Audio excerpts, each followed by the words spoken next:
Hello friends, இன்னைக்கு பார்த்தீங்கன்னா நம்ம வந்து லீஃப் வச்சு ஆர்ட் தான் பண்ண போகிறோம். வாங்க போகலாம். ஓகே, இப்போ பார்த்தீங்கன்னா நம்ம வந்து ஒரு லீஃப் எடுத்துக்கலாம். நீங்கள் வேறு ஏதாச்சும் லீஃப் கூட எடுத்துக்கலாம். நான் அந்த ஒரு ஷேப்பில் டிஃப்ரெண்ட்டாக இருக்குன்னு எடுத்திருக்கேன். இப்போ இதை வச்சு நம்ம வந்து இது என்ன கலர் வேணாலும் போட்டுக்கலாம். நான் வந்து கொஞ்சம் ப்ளூ போட்டுக்கிறேன்.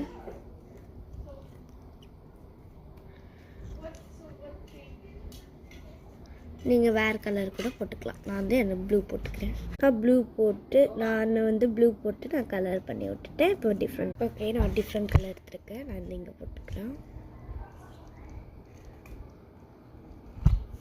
இப்போ வந்து நான் வந்து ஆரஞ்சு கலர் போட்டுக்கலாம். ஓகே, நம்ம இது மாதிரி கலர் அடிச்சுக்கிட்டோம். இப்போ வந்து நம்ம திருப்பி இப்படி போட்டு நல்லா அப்படி இது பண்ணிங்க. இப்போ இப்படி எடுத்து பார்த்தா நம்மளுக்கு ஒரு சூப்பர்